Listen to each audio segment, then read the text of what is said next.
the Telecom Leaders panel. Joining Vikram today to delve into the top priorities ICT leaders are pursuing are Sylvain Senior, President, Netcracker Technology, Seizo Ono, Director of the Telecommunications Standardization Bureau ITU, Badr Azidi, CEO, Vodafone Oman, and Mohammed Nasser, CEO of Telecom Egypt. The Telecom Leaders panel will be moderated by Zakaria Shoaib, Managing Director, PMP Strategy, Middle East and Africa. So let's give them a hand as they prep for them on stage. Good morning, everyone. Thanks for attending this year's Telecom Conference Leaders, Telecom Review Leaders Summit. I'm really honored to moderate this panel today with this distinguished panelists. I think we have the opportunity to delve into some of the really hot topics of the industry today. So we'll be talking about the future of the telecom and technology sector. What are the main innovations that are shaping the sector today? How these leaders are rethinking their strategy, how they are implementing their strategy to cope with all these changes. Discussing also the advantage, the opportunities that these emerging technologies like AI are providing, but also some of the drawbacks or the inconvenient and how do you tackle them. And we'll also address some of the topics you have mentioned. Thanks all of you who spoke before, because cooperation, partnerships, that's the main big topic that everyone is talking about. So how you shape these partnerships, how you define this, and how it's impacting your strategy. So without any further, I would say, introduction, my first question is for you, Senor Vikram, because as a follow-up to what you just mentioned before, I've heard a lot, your team and yourself also talking about the change, or the fact that you want to transform to an AI tech company, and that you want to empower Indonesia. That's a bold, strong word or sentence. What do you mean by empowering Indonesia? For a 100 million customer operator, you have been operating, covering the region and Indonesia for over almost 6 years. So what do you mean by that? Can you elaborate on how an operator like you can empower a huge and large country like Indonesia? No, thank you for asking me this question. I think, as I said, Indosat, and I have the privilege of representing Indosat as a CEO, is a very iconic brand, 57-year-old brand, first time which connected Indonesia to the world. And when I got into merger, I still remember 2022, January, I was traveling to all my region. Indonesia is a big country. Within country, I have to take a 3-hour, 4-hour flight, and when I was traveling and trying to meet, what clicked to me is that the real power for me to work on the maximize, how can I make 1 + 1 = 11, is the larger purpose. Your employee don't get excited on talking about connecting SIM card or selling solution. What motivates them is the larger purpose. And in every town hall, when I used to talk about that our purpose is to empower Indonesia, I used to see how my employees really galvanizing around me. So building on that purpose, we said, let's be very true to this. And what do I mean, when I say empowering Indonesia? Telco is a scale operation, So when merger started, our market cap was $2 billion. In 3 years' time, it is close to $7 billion now. And when I'm resetting myself to be an AI native telco, AI native techco, and a nascent shaper, the only thing which I'm carrying is my purpose of empowering Indonesia. And I talk to all my employees. If you cannot have a strong PLN and balance sheet, you can't empower your team. How will you empower a country? Correct? Yeah. And let me give you another specific example. I've been in that country for 6 years. Last month I traveled to an island called Papua, a place called Tarakan. It was a 5-hour flight within Indonesia, and our network was under-indexed. But for me to make sure I invest on rural Indonesia, I need to have a strong P&L balance sheet. So the Empowering Indonesia theme is all about not only connecting metropolitans, connecting rural Indonesia. There are more than 21 million first-time internet users who will be coming in next 3 to 4 years. How do I make sure they are not left behind? They get the same kind of service what I give it in Jakarta. So I think it's very close to my team hearts and our heart, and then you will see a lot of action, and that is why you see me always talking about it. Okay, thank you. So it's also a fact of bridging the gap between some of the areas that are not well covered and not always running behind the emerging technologies that everyone is talking about. So maybe switching to you, Mr. Seizo, how do you see the emerging technologies? Which one do you see emerging and shaping the sector over the next 5 to 10 years? And what role as ITU can you play in avoiding such a new digital divide? Because we saw many people not being covered, but some are already deploying new technologies, talking about AI, implementing other interesting use cases. But how can you help as ITU bridging this gap and not creating an additional digital divide? Yes, emerging technology like AI will come to the influence all aspects of our community, society, economies. And that will first come to the technology. For example, in telecom networks, AI is now the key to network accelerating and multimedia coding, as well as optimizing the energy and cost efficiency in our networks and data centers. In terms of the cross-sector collaboration, we have a lot of activities between different industries, collaboration, telecom and other industries. So that creates a new evolution. AI-related standards, or IT standards also supporting those activities. For example, we have a collaboration with the agriculture area, climate actions, and also many other cases, transportation and how to say, disaster response. So as such, these trends will continue to enhance over next 5 to 10 years. That's our perspective. And about the inclusive, as you pointed out, that's very important. Actually, the inclusion is a top priority of ITU, ensuring that no one left behind in AI revolution. So recently, we see many occasions that emphasize that in standards and capacity development, very important, that highlighted. For example, the G20 and also the AI for Good Global Summit of ITU's event in this year.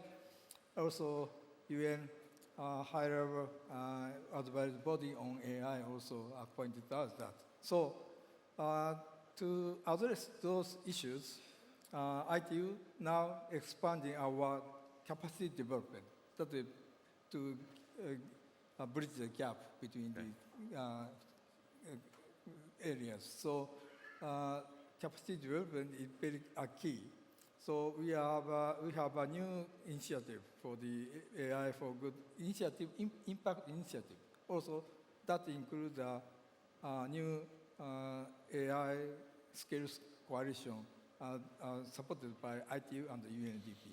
That's our activities. Okay, thank you very much. So I think we'll elaborate on those initiatives later during the discussion. Mr. Badr, I think you had quite a successful start for the operations over the past few years. You had a really innovative and digital native, let's say, setup for the launch of Vodafone Oman. How do you see and how did all these technologies, AI, emerging tech in general, give you a competitive edge in such a competitive market? And as a CEO, how do you incorporate all this into your strategic agenda as CEO? So how are you launching, managing your operations? Can you give us, your feedback on that? At Vodafone Oman, our competitive edge stems from the fact that we are digitally native operator from day one, designed with the future in mind.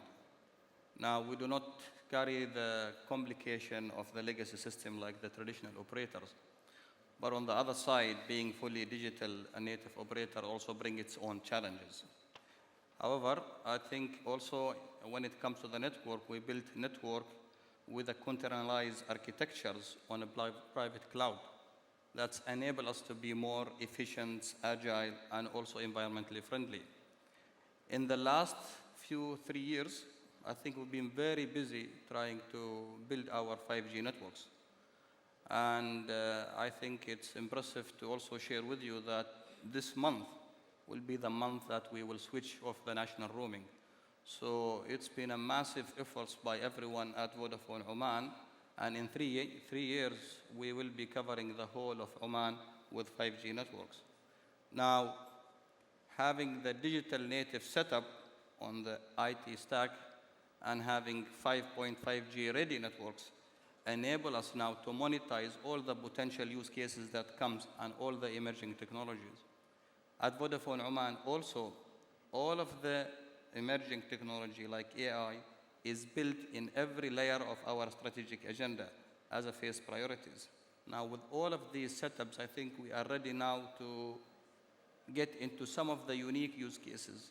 The challenge in Oman, while it is not a big market, but also on the other side, it's also quite virgin in terms of a lot of advanced use cases. So we're trying to be very selective in where do we land with all of this advanced technology. And there are few use cases that we are trialing as we speak. Some related to the IoT, some related to the new data mining related aspects. So I hope, hopefully, if I come and see you here next year, we will be able to share some of, I would say, potential use cases that we are working on today. Thank you. So, Mr. Brother, you mentioned the fact that you're digitally native, you don't have the burden of legacy IT. Switching to you, Mr. Mohammed, so you are an incumbent operator, actually. You have this legacy infrastructure.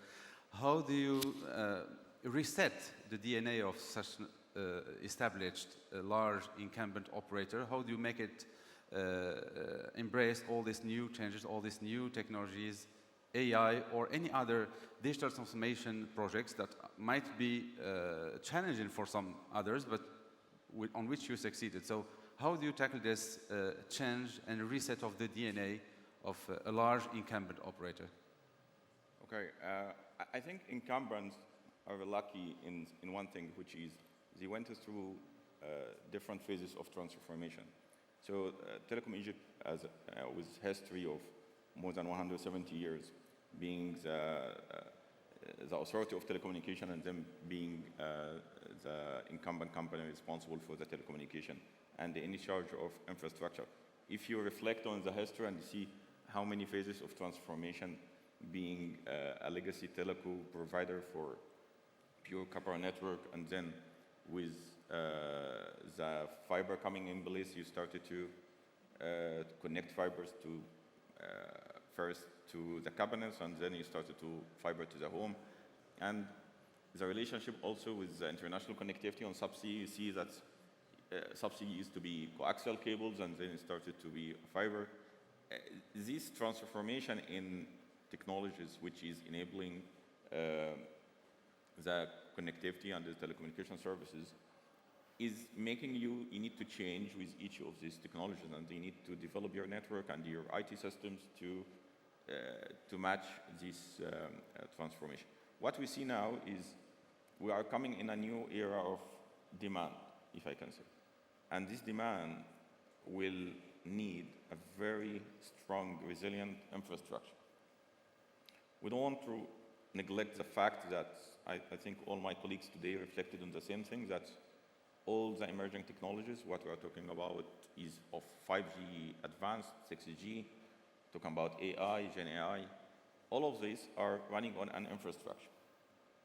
And if we are not ready, all of us, with a strong infrastructure, resilient infrastructure, what we are talking about might not be as expected, because there is another layer of demand which is not the normal growth that we have used to. It's exponential growth, and people will be in need more and more to depend on the technology, and which means that they cannot afford to be disconnected for few seconds, because their work, their study, everything is dependent on the connectivity, which means we need to transform our customer service and the network.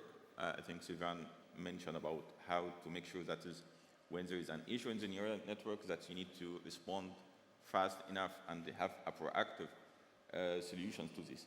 All of this we are trying to develop in the network, but hand in hand we need to develop the infrastructure itself to match the new demand. This is not easy. That's because also you will have limited resources to invest, and you need to have ROI. So you need to develop a stronger infrastructure. You need to depend on fiber. You need to connect the fiber to the home. You need to fiberize the copper network and replace to the copper network with fiber. And this is different from country to country. In Egypt, for example, we are talking about a dense population in some areas and rural areas, urban areas, and you will find that I was having a meeting with a random choice of my colleagues where we meet every month. So I met people that's living in areas, and they are serving customers in areas which is 600 kilometers from the city. So if they need to commute, it's in the western south part of Egypt. It's an area which called Farafra, and it's 27,000 population. And we need to service them. And they have a network, and people there are studying, and they need to get service. And we serve other areas which is very in new capital, which is, it's already greenfield FTTH and with the most advanced technology. You need to serve both of them. And you need to have a network that can see them, and you need to serve them. And if they have trouble, you need to connect them. Whatever layers of technologies, you need whoever partners providing them the services, whatever AI or even our mobile operators serving them, they depend on our network. So how to have a system that can match all of this demand and respond to all this demand and provide the best customer service. This is a transformation journey which will not stop. It will continue forever. But how to expedite it, this is the most important. We need to speak to our employees, which is the critical part. They need to understand all of this, regardless of what the function. Might be regulatory function or technical function, but they need to understand the whole vision, and this is change, so that they can catch this. And this is what we are trying to do now, is to move this in the DNA of the company, that is, they need to embrace the new demand and the new technology and to serve everybody, regardless where they are. Okay, thank you. So, Sylvain, maybe just to have also your view, you have been applauded by many of the operators here for the cooperation and the work you have done with them. I think you have led many of the complex projects, and I would like to have your thoughts and view on what are the success factors that make such transformation projects successful, and maybe also thinking about the mistakes to avoid and what to avoid in implementing such transformation projects. Okay. Well, we don't make any mistake better, right? No. Okay. So very fortunate, again, having to our customers here that we have done very successful transformation.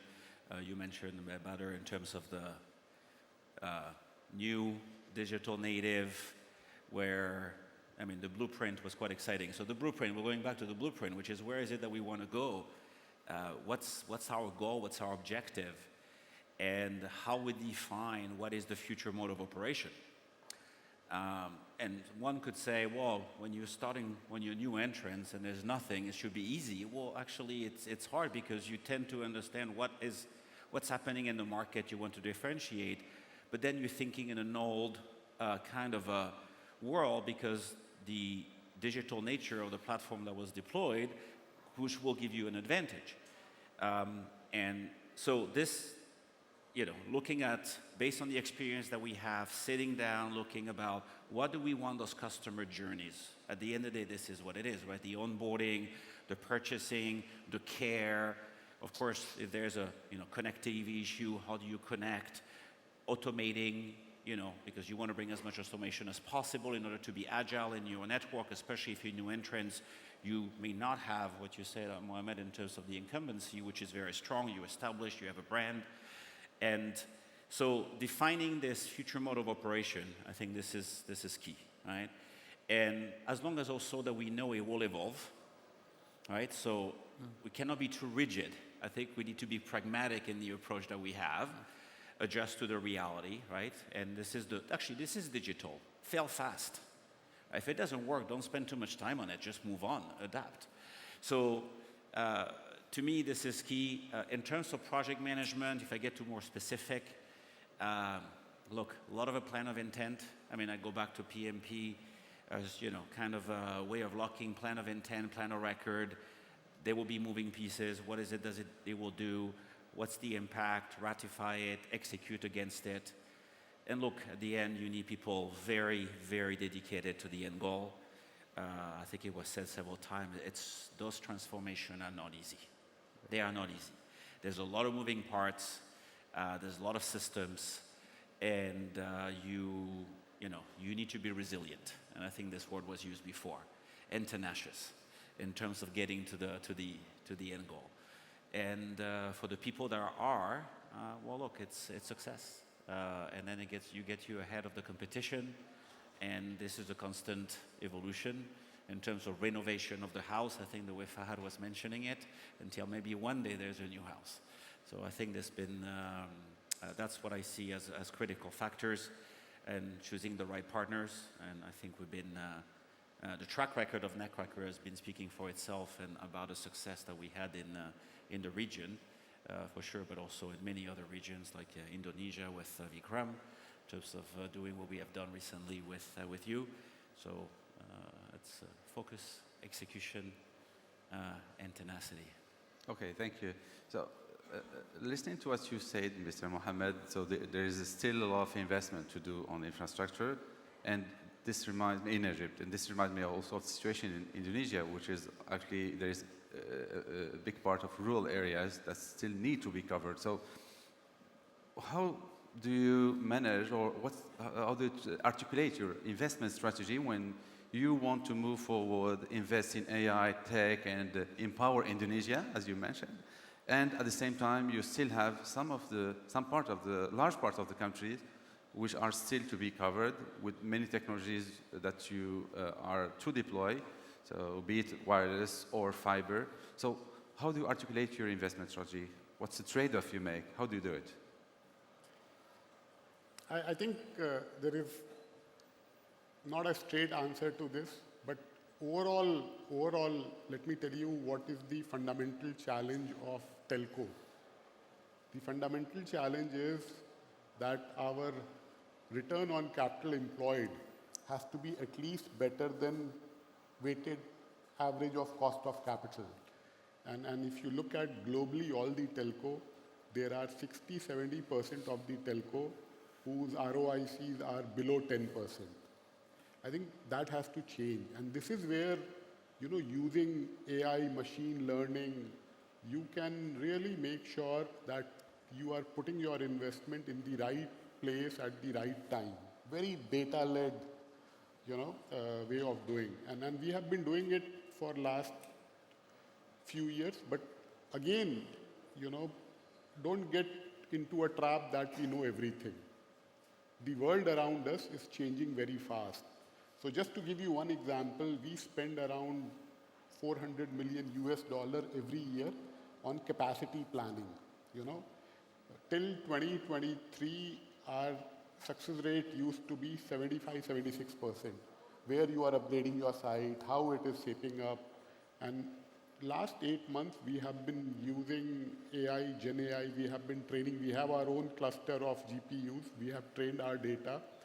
And what we have seen, it has gone up to 97-98%. So that itself is a saving of 40 million US dollar on the purchase order, which, so how can you invest back that on the growth? There are certain areas with the pop density being very low, the return expected will be longer. But overall, how do you play this game so that, you are able to have a contiguous coverage, you are able to serve in a scale country like Indonesia, you are able to serve eastern part of Indonesia, which is not that easy. The cost of connecting is high. But overall, using two things will be important. One, a very machine learning, AI, data-led decision making on your investment decision. Second, execution engine. Every site is a factory. Give and take, every BTS site will cost around 75,000 US dollar. And to run that site, it requires 2,500 recurring per month. So how do you build an execution engine that you try to make every site profitable? Think of it, if any of you put up a factory where you are investing $75,000 and then you are spending 2,500 every month, how will you treat that? And when we are talking about scale, like I have 50,000 sites. So how do I make sure the low revenue sites, is less than 10-15%, so that you are investing back on the growth? So this is a journey. As I said, there is not a straight answer, but how do we measure it? We used to have 37-38% low revenue site. Now we are operating at 16-17. Can we get it below 10? Yes. For that, you have to have the X factor will be execution engine. Execution engine is mix of sales and distribution and also customer experience. The most difficult thing to do is simple thing. How do you keep your product simple? How do you give what customer want, not what you want to sell? So that has been the philosophy which has been helping us. Okay.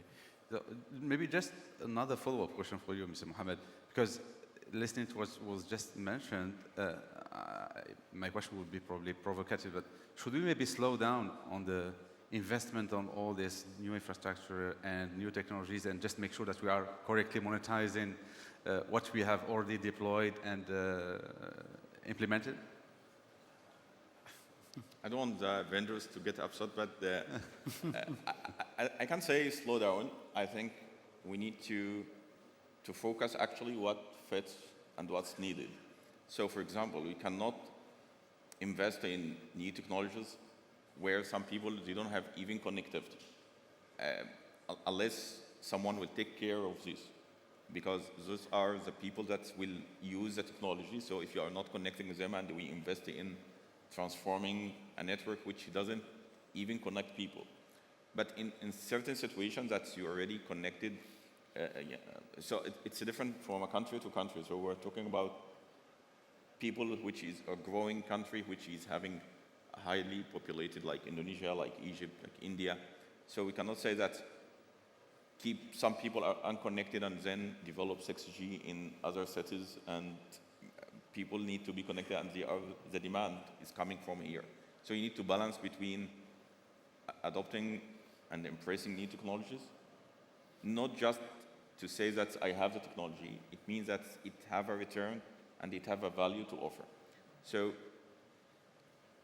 we need to focus how to monetize. We've been in Egypt late in launching the 5G, but it was good from one angle, which is we learned what went right and what went wrong in other countries, and we started to focus on where we should put the 5G, which sites and which areas and which customers will mainly benefit from 5G. We need to see how it will serve the business and invest more and more where the business will get a benefit from this. And for some consumers, they might not have the handsets needed for 5G. So if you invest there, they might even benefit from this. So you might see, okay, for this community, they don't have 5G handset penetration, but those people might need to have a fixed broadband, so you better invest more in fixed broadband in this area. We need to look to our customers, what they need, what technologies that will help them, and we started to diversify our investment based on the technology. And if certain communities or business community need much advanced technologies, we need to work with them, and they even bring the newest technologies that actually they need, even it didn't come to the market. We might tailor technology for them to help them. So I think we can say that we need to adopt the technology and the right technology at the right place. Okay, thank you. Mr. Badr, maybe you don't have to face all these trade-offs and maybe tricky questions about what should I do, where should I invest. Maybe I understand that you are one of the most efficient operators here. So I would like maybe to understand more how you are, how this is reflected in your operating model. The fact that you're running the company and the operator efficiently, how does it translate into more efficient decision-making processes? So you are digitally native operators. It means that many of these legacy problems, you don't face them. So how does it translate, and what insights or takeaways can you share with us? Let me address this question by giving some comments on what my colleagues have mentioned about what is the current telecom sector is suffering from. You see, most of the telecom operator today, their top line, 80% of it probably or more, comes from a traditional telecom services. And around 20 plus or less is come from the new potential emerging technology. And where do they have the challenge is the velocity of compensating your traditional telco revenue from the new emerging technology is not in line. So the value of the traditional telecom services is starting to dilute. So people is asking for more, you're expected to provide more for less, while on the other side, you also need to invest heavily on adopting some of the new emerging technology. And this is where I think the comment by Vikram in his keynote, he mentioned that some of the senior people mentioned that telecom sector is at sunsetting stage. And by the way, also I heard this back in Oman as well from some of the decision makers, because they are not able to see the compensation coming from the new emerging technology that would substitute the big pipe that you are getting today from, I would say, a diluting revenue stream of traditional telco services. Now, where is the game played is between efficiency and trying to speed up some of the use cases that would compensate. At Vodafone Oman, while probably, as you mentioned, we do not have some of the challenges, but we also are not able to compensate or leverage on all of these modernized setup, and be able to tap into some potential use cases, because the industry is not there mature to provide you with solid use cases that can compensate all of this. Now, what we have been doing so far, we've been adopting some of these internally.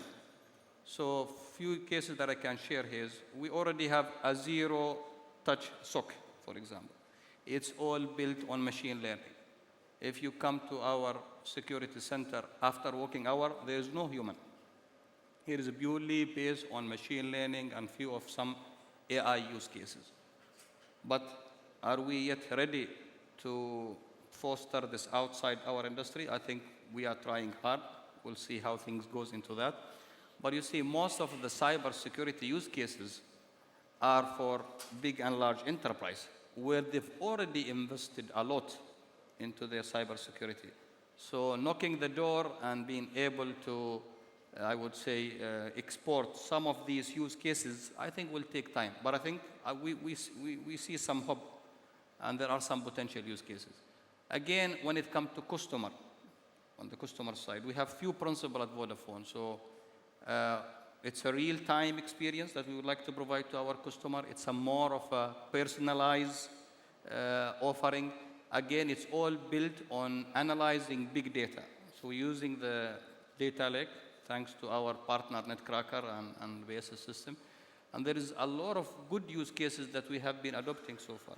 Already in the value management, we were able to increase that by close to 15%, primarily by having rich data. All of these setup that we have today we are able to analyze potential use cases and be able to personalize specific customer needs. I know some of this is already available, but with the new setup, you are able to see certain patterns that you would not be able to see with the legacy setup that maybe traditional operator has. Thank you. So I guess many of these use cases and transformation you're mentioning are done through collaboration and partnership. So my question is for you, Mr. Seizo, fostering or developing these partnerships, collaboration between players and stakeholders in the industry is something key. Everyone has been mentioning this.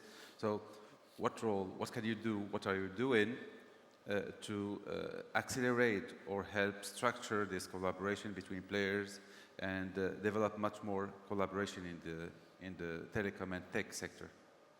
Yeah, actually, the collaboration among stakeholders is very important. We have the best position since we have a unique membership composition. We have 194 member states from government, and also we have more than 1,000 members from industries and academias. So we have a lot of assets from the members. That gives us great opportunity to have a collaboration with all stakeholders of the industries. Okay, thank you. Maybe switching another topic, Mr. Sylvain. So talking about Gen AI, but many often associate them to job cuts in many industries and at least impact on workforces. So how do you see this? Do you see it as an opportunity or maybe something you should be cautious with? And how do you adapt first as Netcracker, but also how do you recommend or advise your clients to adapt to such technologies? Because you're changing many of the workforce with AI and new technologies, so that's the tricky part. Yes, I think this is a very good question. And with innovation, there's always some fear. But I don't think we can deny the fact that there will be some impact on the workforce. And you know, for me, looking about, there's a lot of things that have been written, and of course by economists, but it's very politicized as well. I mean, the big tech CEOs. I mean, there's the doomsday scenario, or everything will become Terminator and type of situation. Skynet, I think it was. You know, yes, with artificial intelligence. Let's be back to being pragmatic and down to earth. I mean, we have had. I mean, humanity, right, has always been about innovation in terms of how we were living and what we build the wheel and many things. It's accelerating. It's accelerating extremely fast. And even if you look about making a phone call, I was doing this, right? Well, before there was the switchboard, people. Then switches got automated. Right now, I don't even have to tap on my screen. I just have to say, can you call Bader? Right? And then the call is being made.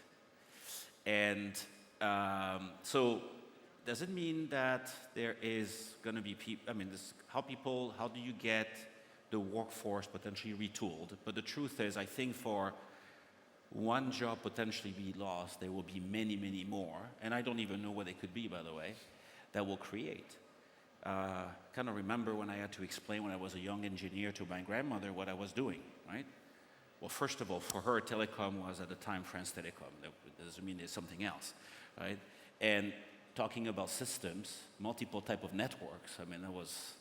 So the truth is we're working for companies that did not even exist, 20, 30 years ago in terms of what we provide to our customers. So I'm not worried. I think it's at the end of the day, there will be a lot of opportunities. And the world has never been so educated, the truth to be. Right, in terms of the education, school, and I think we found out how that all the people that graduate today, they find opportunities and jobs to create value. And of course, there's the service, honestly, is developing more and more. So yes, there will be impact. Yes, some people will have to be retooled, but the reality, we're going to use the brain for things that matters more in terms of value add. well, this is, thank God, we have one, right? And we'll continue using it. Some of the tasks, yes, I think they will be robotized. Well, let's get back to the 80s, right, in terms of robotics coming into the car manufacturing plants. Yeah, well, there was a lot of people that obviously found themselves laid off, or they found other opportunities. What I know is when I need a plumber, and it's 10 o'clock at night, I don't think there's any AI coming to my house fixing, my pipes. So there's many things that will be, that's still very relevant, and that kind of services on a human basis is gonna stay. Yeah. So related to that, you see any challenge for the workforce? Maybe some of I would say the organizational change that operators need to handle, operate, or perform, so that they anticipate this impact of AI? Okay, it's something that will happen for sure. But oh yes. How to anticipate it? Well, I think if I look at Netcracker, because I think this is very relevant to us today, Gen AI is actually makes it very attractive to the talent pool out there to work on the next generation. Yes, I mean, if you're testers with the automation of testing and potentially driven by Gen AI, yes, you may not have necessarily those roles, but the testing, the reality, if you were thinking about the value in terms of if you're in the software business, I mean, typically that's an entry position, so you learn how to find the defects, so you can learn how to build better solutions. It's usually not necessarily a career. Some people, orchestration of testing, that's a different story.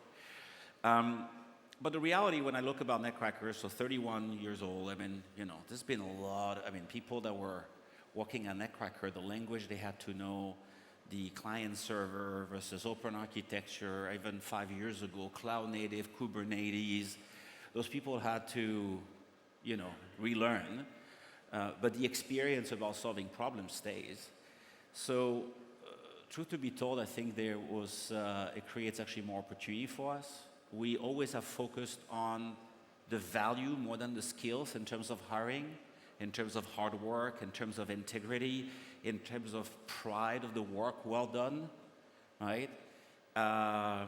Being ambitious, a little bit, taking risk with integrity, because you need to know at one point to raise your hand and say, okay, I'm out of my depth now and I don't know what I'm doing. And honestly, the skill set, the language, the specifics, that we can teach. If the person has the right value system, I think you can teach anything. And that's what we have always focused on in terms of our employees. But at the end of the day, the battle for talent is only going to get tougher. It is a hard market out there to get people. It's a global market. The ability, with education came also the ability for people to adapt to other culture, move to other countries, about the use of English, for example, and many others. I mean, this is the transferability of people. This has never been so high. So we are in a global marketplace, and then we need to deal with the labor cost arbitrage, which is declining. The good old, we go to India, we go there, the cost is reducing. Yes, but less. So how this is going to evolve, at one point we may have actually a cost structure for all of us, meaning when we pay our employees fairly for the work we've done, maybe similar, depending where it is. So you're going to have to differentiate yourself by the kind of exciting opportunity, and for the technologist, while working with the leaders like Gen AI is a key driver. So I think that's the way we approach it. Okay, thank you.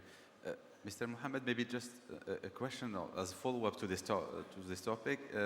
As Telecom Egypt, how do you anticipate or tackle the issue of organizational change and all the impacts that are driven by this emerging technology? So it's a large incumbent operator again.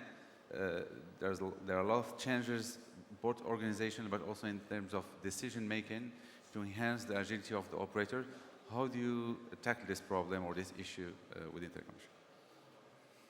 It's a challenge, actually. And for a full-fledged telco operator, which is working in all levels of the network, so you will find people talking about they are now developing AI systems within the company, and people are commercializing 5G. And at the same time, you will need people connect fiber to home and they do the technical work at home.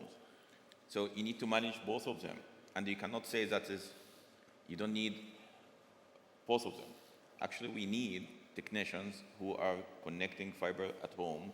You need people who are working on the cabinet to connect fiber and serve the customer at home. And by the way, they are representing the company. Sometimes people doesn't know the developers who are developing softwares within the company.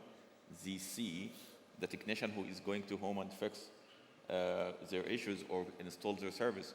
So those people need to be empowered by communication that is representing the company, and you need to train them, and those will not be replaced. So there are administrative layer which might be replaced, and it's good to replace them or transform them in another jobs, because the technology help you to offload them, and they try to digitalize the services that they are offering.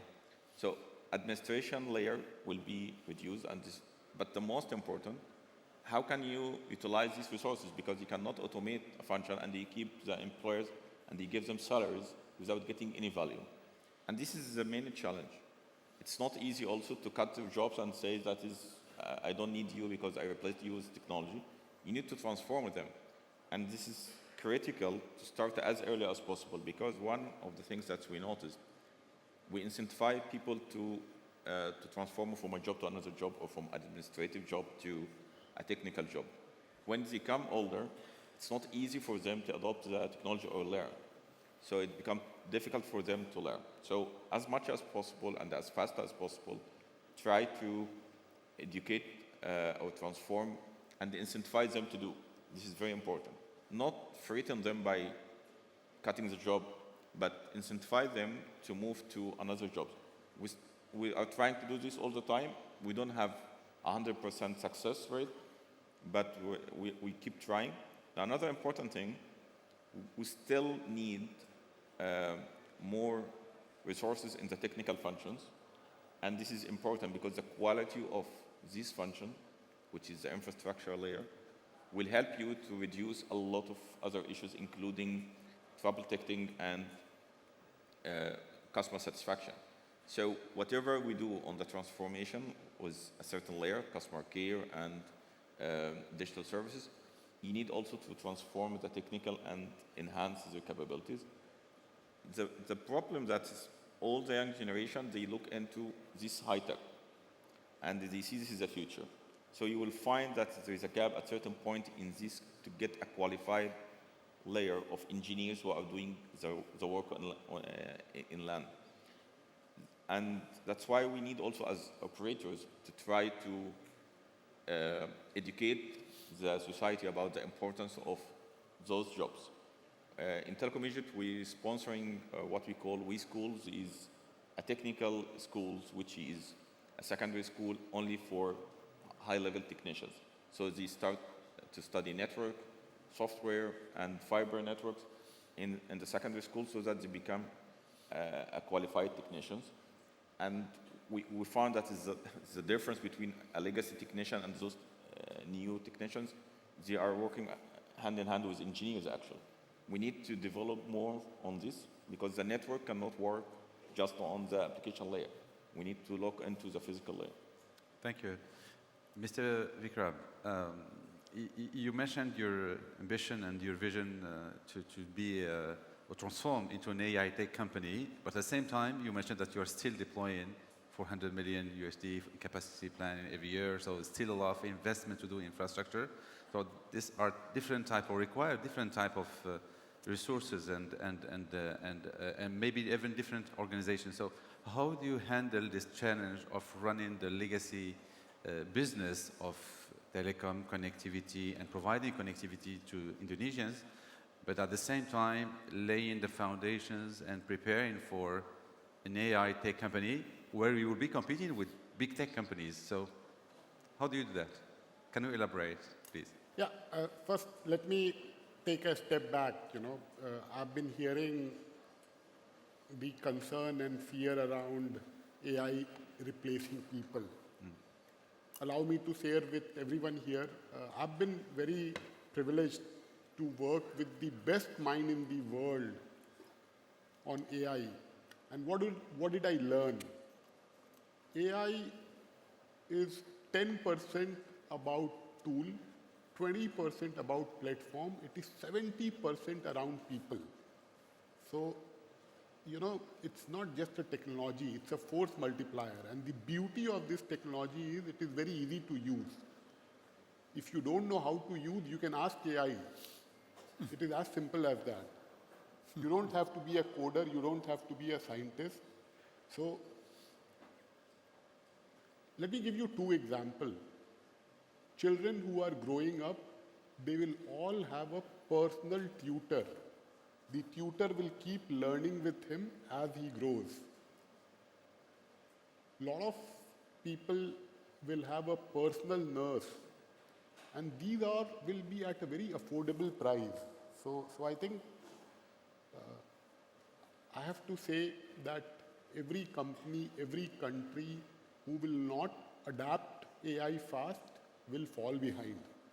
So I think it is very important, and I thought it is important to share this learning. Coming back to your question, overall, fundamentally, we have to do first thing first right to grow our core. I heard from my friend Badar also that 80% of the business of telco revenue is still core, which is prepaid mobile or postpaid mobile. I am of a very strong belief and a believer that if leadership team doesn't spend time on growth, growth will not happen. So how can we spend time on growing our core? And that is where, by adapting AI, using technology, whether it is growing ARPU on personalization, whether it is reducing churn, whether it is making a network which is designed to deliver experience, we want to grow our core. If I'm not able to grow core and I am not spending time on growing our core, I can't do anything else. And that is what we have demonstrated. If you look at our revenue, it has been growing close to double digit. EBITDA has been growing faster than revenue. That with scale allows me to do other things around TechCo. And when it comes to TechCo, I think today morning I heard the importance of sovereign. I think telco companies are the trusted digital infrastructure provider in the country. And I have to tell you that country after country, anywhere between 40 to 70% workload will be sovereign. What does sovereign mean? It doesn't only mean in the country, it has to be by the country. It has to be the local talent who is managing the local judification, the local laws and regulation which manages. So I think that is where we want to make sure that we play a part. And the other one is security. I think the key message is don't try doing everything. Pick and choose where you have the right to play, and then enjoy doing hard things. At Indosat, one of the things which has helped us succeed is that we enjoy doing hard things. If it is easy, leave it for others to do. So I think overall, this philosophy has been helping us. Okay, that's clear. Thank you. I think that's also working a lot for a large country like Indonesia, because it's supposed to be one of the 10 largest economies in the world by 2040. So yeah, I think that's totally irrelevant. Mr. Badr, maybe just complementing this part of the discussion. There is a need to make sure that we take or extract value from the legacy telecom services. That's what you mentioned, 80% maybe from that part. But we need to work on preparing the future, the next business areas, next growth areas. What are the growth areas that you're working on? Where do you see there is more value for operators in the future, beyond the connectivity? Yeah. At Vodafone Oman, now our top priority is to find ways to monetize the network that we have built in only 3 years. So we put a massive investments in fast-tracking our network rollouts. I think starting from next year, we should be ready to monetize all of that setup we have. As I have mentioned, there are few use cases that we are already in. Something to do with cybersecurity, something to do with IoT, something to do with data mining, all of them are.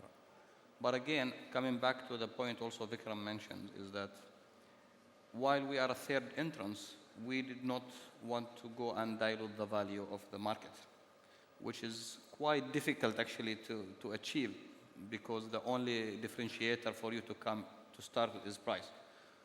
But we've been lucky enough to still maintain the healthiest ARPU in the Oman markets, despite being the third entrance. And that has only been able to achieve through our data analytics and the way we are able to monetize the pace that we have been able to acquire. So again, I also agree with Vikram, is that while traditional telco services are actually getting diluted, we need to find ways through AI, through machine learning, through different technology advancement, to see how can we monetize that base, how can we grow our ARPU from the existing base. So part of what we are busy with, and this is actually a statement I always say to my team, the challenge on our side as Vodafone Oman, we need to grow faster than others, because we do not have the pace that others has. While now everyone is trying to find ways and make use of the advancement of the technology to monetize and protect their pace, how do we grow fast? How do we monetize and leverage on all of the advancements that we have? So one side is to do with maximizing the value of the existing base and grow it faster. And again, why we wanted to grow it faster, we do not want to get into the price war and dilute the value, because it will hit us in the long run. So we're trying to find the right balance, but meanwhile also take the advantage of the setup we have. And there are multiple use cases that we are today running with. I hope we can share some of them down the line once they are mature, and that's the focus. Thank you. Mr. Mohammed, I would like to have your view on, I mean, you have quite diversified, actually, business lines. So you've mentioned many of the infrastructure, submarine cables, landing stations, data centers, but also all the consumer-facing, let's say, telecom services. And what's your view on the requirement or the necessity to have strong partnerships? So do you believe that you can still go and grow in the competitive Egyptian market, or there is a need for more cooperation, more partnerships, including with some of the players we see here in the audience? So we have cloud player, data center players, we have vendors. So what's your view on the necessity to have strong partnerships, especially for a player like you? I think we've been so lucky, because we used to be, and they continue to be, the partner of everyone, since all subsea cables coming from Asia and Africa towards Europe is, they have to do a partnership with us. This is a legacy thing, but it continue to be. So we have partnership with carriers since the legacy time of Simway 3 flag cables, and we continue to do this. So all carriers in the Middle East and Africa are partners to us. And then when we came with hyperscalers to come to the game of subsea cables, we started to be partner with them. And now with AI development, we are also partner with the AI developers on providing them the infrastructure. So we've been lucky enough to have these early partnership models with the carriers. And you see the model of you partner with a carrier to build something together, and you build a huge infrastructure cable. And at the same time, you start to compete on the same infrastructure. And you can isolate between being a partner or provider for services and being a competitor on another side. So I encourage that we continue to develop this model. There is a room for everybody. That's, I can assure. As Vikram said, that every time we see that there is stagnation in revenues because of the demand and supply matrix, you'll find you need technology which is putting more demand on the table. With 4 or 5 years back, we're thinking about, okay, what's next? And suddenly you find that we are not ready even for the current demand.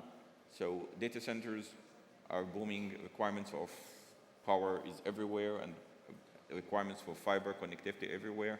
So we need to find the right partnership and do the things right to make sure that we don't waste the investment and duplicate it. So again, there is a room for everybody if we just do the right partnership. Thank you. I would like to thank you all for taking time to share your views, your insights with the audience today, and looking forward to see you next year, hopefully. Thank you. Thank you. Thank you so much. Thank you. Thank you all so much. If we can remain on stage just for a quick photo, please. Thank you.